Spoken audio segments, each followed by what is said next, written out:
Salut, je te fais une nouvelle vidéo sur un sujet tellement controversé en définitif, et qui d'ailleurs tous les ans revient de manière systématique, et moi-même je ne coupe pas la règle. Je fais tous les ans une vidéo en rapport à la taille de la tomate. Et oui. Alors j'aime bien à chaque fois apporter un regard, un éclairage différent. Ça fait un élément supplémentaire et ne pas redire en boucle toujours les mêmes choses, parce que c'est pas comme ça que tu vas apprendre des nouvelles choses, et puis ça n'a aucun sens en soi. Bon. Tu as pu remarquer qu'il y a beaucoup de jardiniers youtubeurs aujourd'hui qui, d'ailleurs, des blogs, il y en a de moins en moins. L'écrit a plus tellement le vent en poupe, c'est la vidéo qui a pris le dessus. Peut-être que dans l'avenir ce sera autre chose. Mais voilà, qui te parle de tailler les tomates. Alors, faut tailler les tomates. Moi, je taille les tomates. Attention, il faut tailler les tomates. Bon, puis après, tu as ceux qui disent qu'il ne faut surtout pas tailler les tomates, etc. On va démystifier ça.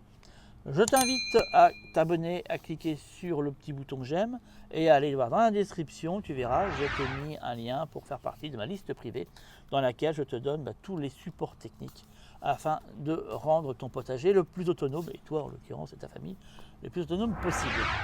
La tomate est un végétal, comme n'importe lequel des végétaux. Son système fonctionne comme n'importe lequel. À partir du moment où je coupe quelque chose, je crée une porte d'entrée. Je vais te montrer un truc. Là, je chope un graminé. Imagine qu'il est en terre, et je me dis, tiens, voilà, parce qu'il est coutume. Bon, mon graminé est un peu naze, je prends autre chose. Qu'est-ce que j'ai d'autre qui pourrait faire l'exemple? Si j'ai rien d'autre à côté de moi. Ah ben si, qu'est-ce que je suis con. Tiens. Et voilà, je chope le bon truc. Ouais, je sais, il y a des youtubeurs, ils te préparent tout en amont avec, tu vois, le petit... Non, moi c'est live. Tu sais comment je fonctionne, c'est pour ça que tu aimes bien cette chaîne. Moi j'aime bien les trucs préparés, mais bon, il y a préparé. Et moi j'aime bien quand c'est du live. Non, en fait, j'ai pas trop... Ah bah si, je l'ai. Non, en fait. Merde, je vais pas avoir ce que je cherche. On va le faire quand même. Bon, c'est pas exactement ça. Je vais faire ça avec de la moutarde, mais bon. Alors, on pourrait se dire que ça... Alors, tu vois, qu'est-ce qu'on dit qu'il faut couper sur les tomates? Prenons le truc au début. C'est les gourbants, tu sais. Alors, je sais te montrer une image de ce machin-là. Parce que moi, mes tomates, elles sont sous la... Bah, je vais te le montrer après, je te fais un insert d'image. Elles sont sous la serre. Ici, elles sont encore petites. Elles sont grandes comme ça pour l'instant. Je suis dans le nord, je suis haut. Hey, gamin. Je suis pas dans le sud. L'autre, ils vont t'épeler. Non, dans le nord. Ils ont de cette taille-là. Pour l'instant, sous la serre, ils ont une taille normale. Enfin, la taille normale que tout le monde a dans le sud, mais sous la serre. Voilà, un petit peu. Donc, je te montre les gourbants, le machin. Donc, on dit qu'il faut le couper, les gourbants, parce que si tu ne tailles pas les gourbants, tu as moins de production. Ok. Si tu ne tailles pas les gourbants, après, ton pied, il part dans tous les sens, c'est le bordel absolu. Ok. Alors, qu'est-ce qu'il en est? Alors, déjà, si tu veux, la taille, en règle générale, comment dire, c'est un parti pris. Il y en a qui taillent tout, d'autres qui taillent certaines choses, mais pas tout. Que certaines choses, il y en a qui taillent que les fruitiers, d'autres qui taillent les fruitiers et les petits fruits, mais rien d'autre. Il y en a qui taillent les petits fruits, les tomates, tout ce qu'ils peuvent. C'est un parti pris. Voilà. Ensuite, ça c'est un fait. Ensuite, il y a un autre fait, c'est le fonctionnement d'une plante. Et ça, j'ai envie de te dire, tu as beau essayer de trouver ça dans tous les sens, un fait scientifique est un fait scientifique. Donc on va parler de ça. Une plante est vide, comme tu peux voir, à partir du moment où je vais faire un acte dessus, par exemple le fait de couper, tu vois un peu, là j'ai un mise au point. Est-ce que ça me fait une mise au point? Yes. Voilà, je vais couper ça. À partir du moment où je coupe cet élément, j'ai créé une entaille et une ouverture. En fait, si tu veux, la tige, il y a des vaisseaux qui sont à l'intérieur, très rectilignes. Et quand tu les tranches, imagine un rouleau de spaghettis, tu vois. Tu le coupes en deux. Et si tu veux, spaghetti, il est fermé, mais quand tu le coupes au milieu, c'est creux à l'intérieur, tu vois. Donc tant que tu le coupes pas, c'est fermé de bout en bout, d'accord. Mais si je le coupe à un endroit, je crée une ouverture, puisque ailleurs, c'est creux à l'intérieur, d'accord. Là, c'est ce qui se passe, d'accord. Donc une plante, les vaisseaux sont creux. À partir du moment, qu'est-ce qui se passe quand j'ai un cylindre qui est creux? On est d'accord que n'importe quel élément peut pénétrer à l'intérieur. Okay. À partir du moment, bien entendu, que la taille est inférieure à celle du vaisseau. Okay. Vaisseau. Mais on est d'accord que de l'eau peut pénétrer dedans. On est d'accord que des éléments beaucoup plus microscopiques, comme des spores de champignons, par exemple, peuvent pénétrer dedans. Des bactéries peuvent pénétrer dedans. Et des virus aussi. Dans le petit bout que j'ai enlevé là, tout ça peut pénétrer dedans. D'accord ? Pourquoi ? Parce que j'ai créé une ouverture, j'ai créé une porte d'entrée. Donc, si tu veux, tailler un végétal, quel qu'il soit, est effectivement un risque qu'un pathogène puisse rentrer dedans. Et voilà. Si tu veux une autre image, c'est un petit peu comme si tu travailles au potager et que tu te fais une magnifique entaille, tu as dû certainement y arriver, moi ça m'arrive pas trop souvent, mais ça m'arrive, et que tu as de la terre forcément qui est dessus, machin, et tu ne désinfectes pas. Tu laisses comme ça les choses. Tu sais que tu pisses un peu le sang, tu essuies un peu, voilà, et puis tu te dis, bah, je me désinfecterai plus tard, ce que certainement on fait tous, et puis on verra bien. Puis qu'est-ce qui se passe à un moment donné? Ça devient tout rouge, ça commence à gonfler, on est d'accord, ça commence à s'infecter. Pourquoi? Parce que j'ai une porte d'entrée, tout simplement. J'ai créé une ouverture, une possibilité à ce que des bactéries rentrent. Alors, si j'ai des anticorps suffisants, oui, tu vas me dire, si tu es vacciné contre tétanos, bien entendu, enfin le vaccin, effectivement, il y a peu de chances que tu aies des complications. Après, si l'entaille est vraiment bien, tu as vu, tu t'es pas loupé, quoi, et que tu laisses comme ça, il y a de fortes chances que l'infection soit beaucoup plus importante. Et là, pour le coup, que peut-être qu'il y a un passage aux urgences nécessaire, parce que ça c'est vraiment, mais sacrément infecté, tu vois, c'est purulent le machin. T'es à deux doigts de la, tu vois, comment on appelait ça là dans le temps, c'était une nécrose, mais c'est pas une nécrose, il fallait faire une amputation. Je sais plus comment ça s'appelait, bref. Et pourquoi? Parce que j'ai une porte d'entrée, tu comprends? Là c'est la même chose, tu vas me dire c'est tout petit. Oui c'est tout petit, mais parfois on a des gourmands qui sont beaucoup plus gros, parce qu'on les a pas vus du premier coup, mais comme on dit qu'il faut les enlever, on les enlève, alors qu'ils sont beaucoup plus gros. Et tu as remarqué une autre chose au niveau du pied de tomate, c'est quand tu enlèves une tige, il y a avec, comment te dire, il y a toute la peau qui s'enlève avec. Et là, si tu veux, la porte d'entrée, à la fois tu l'as fait par rapport à la cicatrice franche de la coupe, mais aussi tout le long de la tige, souvent, parce que tu as arraché avec. Donc tu as de la tige à vivre et tu as une porte d'entrée en plus. D'accord ? Alors c'est pour ça que certains utilisent un petit outil pour bien pincer et puis ne pas, si tu veux, abîmer, mais parfois on le fait quand même, malencontreusement. Après, il y a les plus bourrins d'entre nous qui vont arracher ça comme ça, et puis qui effectivement vont arracher aussi, si tu veux, un peu de peau. Alors, qu'est-ce qui se passe majoritairement? Ce que je vais te dire, le fait de tailler ces tomates, surtout si on est sur un sol non vivant, sans couverture, voilà, quelle qu'elle soit, sans, j'ai envie de te dire, forcément une couche d'humus et une vie du sol qui permettrait aux plantes de s'endurcir et d'avoir une certaine rusticité, je vais parler ça comme ça, eh bien c'est très simple, hein, c'est la voie royale sur le milieu.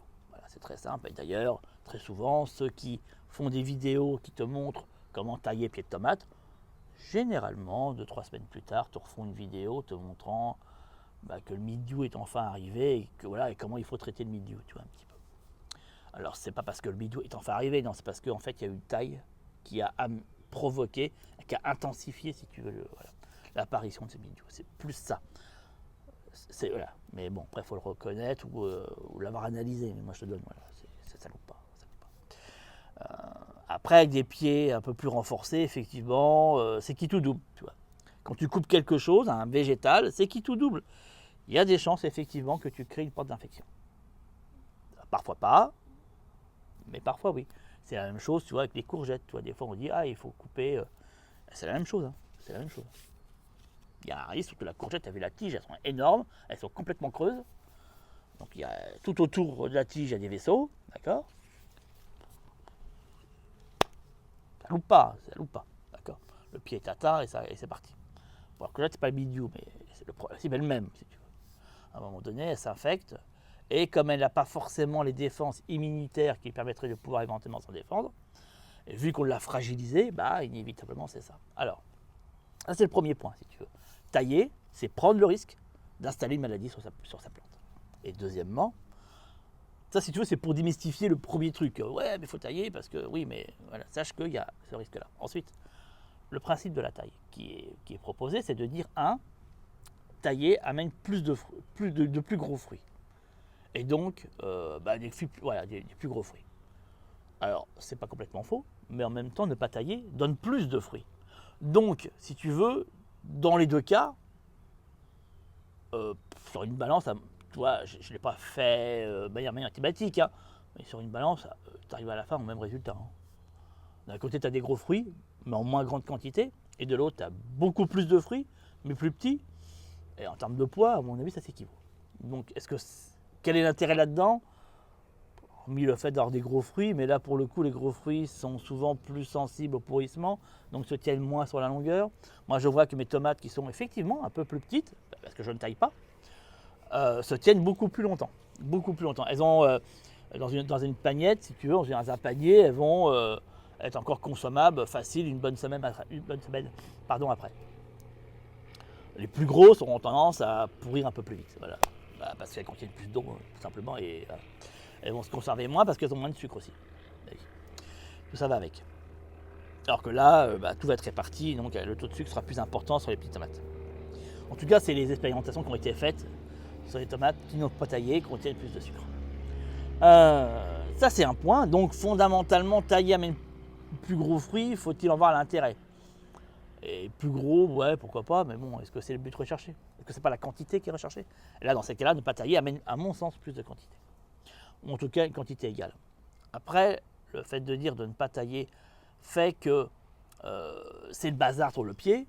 C'est clair que c'est le bazar sur le pied. Mais c'est pas pour rien qu'on dit qu'il faut écarter ces pieds de tomates à 50 cm les uns des autres. C'est justement pour éviter qu'ils se touchent. Parce que qu'est-ce qui se passe? Le problème, tu vois, derrière, c'est que les feuilles de tomates, et ça c'est la deuxième chose qui est intéressante à comprendre par rapport à ce légume, c'est que les feuilles de tomates ont une peau très sensible. Enfin, très fine plus précisément. Ce qui fait que tu as pu remarquer, si tu la touches, elle devient vite translucide. C'est ce qui fait qu'on te dit, attention, quand il pleut, les tomates, il faut les protéger de la pluie parce que sinon elles chopent le bidour. C'est pas ça en fait. C'est que, vu qu'elles ont une peau très fine, la moindre chose qui tombe dessus crée une cicatrice, tu vois. Et donc du coup, ça fait une plaie ouverte tout simplement. Et on reprend le truc que je expliquais tout à l'heure. Donc, si tu veux, surtout les pluies d'orage qui sont souvent très fortes, ont tendance à écorcher, si tu veux, les feuilles. Et donc du coup, sur la quantité, tu doutes bien qu'il y a forcément à un moment donné du milieu qui va rentrer dedans. C'est pas pour rien que dans le nord, là où je suis, on met des toits au-dessus des tomates pour éviter que la pluie tombe directement sur le feuillage et fasse cet effet-là. Mais c'est pareil. Si les pieds de tomates sont trop proches les uns des autres, les feuilles vont finir par se toucher. Et des feuilles qui se touchent les unes les autres vont mettre de l'humidité entre les deux. Et quand tu les sépares, tu te rends compte que quoi? Tu te rends compte qu'en fait, la feuille devient translucide. Et c'est souvent là que le milieu s'installe. Mais c'est dû, si tu veux, au contact, tu comprends. Donc, si tu ne tailles pas tes pieds de tomate et que tu crains ce principe-là, respecte les distances entre chaque pied. Et fais en sorte que la croche de ces tomates, parce que tu sais c'est une liane à la base, soit la plus distante possible, que les tiges puissent se mettre à distance les unes des autres. C'est pour ça que tu remarqueras, je n'utilise jamais ça, c'est pas pour rien. Tu sais les espèces de serpentins en ferraille là qu'on vend partout là. Mais ça c'est des trucs à choper milieu ces machins là, parce que c'est fin comme c'est pas permis, d'accord? Et tu sais pas après étaler. Moi je mets des piquets sur lesquels après je mets des fils dessus et ça me permet, tu vois, de pouvoir étaler les branches les unes à côté des autres, tu vois, et de bien écarter tout ça. Parce que c'est juste ça qu'il y a à faire en fait. Faire en sorte que de l'air passe. Et quand l'air passe dans ton pied de tomate, tu n'auras pas de milieu, hein. Enfin voilà. Si tout est ramassé sur soi, c'est là que tu prends ce risque-là. Mais sinon non. Donc la non-taille n'est pas forcément, si tu veux, ça fait un gros buisson, je suis d'accord. Et encore, dans les tomates, tu as les buissonnantes et puis les non déterminés, ce qui est encore autre chose. Hein, mais bon. Mais à partir du moment où chaque branche, tu les écartes bien et tu les attaches bien de manière à ce qu'elles ne se touchent pas, ce problème-là, tu t'en fous, quoi. Et au contraire, ça permet d'avoir une grande densité de tomates. Enfin, moi, je mets 24 pieds de tomates en terre par an. J'en ai, mais 15 fois trop, quoi. mais 15 fois trop. 15 fois trop, et je ne taille rien. Imagine le temps que tu passes à tailler des pieds de tomates. Compte-le ça. Compte-le en nombre d'heures passées à enlever tous les gourmands et les machins. Surtout que souvent, on a tous beaucoup de pieds de tomates. Généralement, on en a beaucoup. Une bonne dizaine en tout cas. T'imagines le temps passé dessus. Et ben, fais l'inverse. Ne le fais plus. Et regarde le temps que tu gagnes, justement. C'est ça qui est important, tu vois. C'est d'essayer de gagner du temps au jardin. Et pas... parce qu'on a tous un temps limité, tu comprends bien. Donc essayer de gagner du temps, c'est quand même ça, à mon sens, la chose à privilégier, je pense. Hein. Et là, pour le coup, bah non, c'est pas gagner du temps, c'est s'ajouter des corvées supplémentaires. Et là, tailler les tomates, arroser, enlever les mauvaises herbes, et j'en rajoute, tu vois, un petit peu. Biner entre 3 arrosages, etc. etc. Bah, tu vois ce que je veux dire, c'est plein de tâches que je ne fais jamais. Ça n'empêche pas d'avoir, tu vois, ça n'empêche pas d'avoir un potager avec tout ce qu'il faut et tout, quoi. Voilà, tu vois. Voilà. C'est tout, hein. Je ne fais rien de ce que font 90% de tout le jardinier. Pourquoi? Et alors que ça fonctionne, enfin tu vois, parce que c'est inutile. Il y a la majorité des choses qui sont complètement inutiles. Donc personnellement, je ne taille pas mes tomates et j'ai commencé le potager à l'âge de 8 ans. J'en ai bientôt 50. Donc t'imagines, je vais faire un calcul, je n'ai jamais taillé mes tomates depuis l'âge de 8 ans. Et j'ai toujours eu des quantités énormes de tomates. Après, c'est des choix, voilà, c'est des choix, si tu veux. Il y en a qui aiment bien tailler les tomates, pourquoi pas. Après, il faut comprendre les conséquences derrière. Mais si on est d'accord avec, encore une fois, pourquoi pas. Si tu veux, il faut faire attention entre l'explication, je dirais, scientifique de la chose et le choix volontaire de l'autre. Tu comprends bien que c'est deux choses différentes.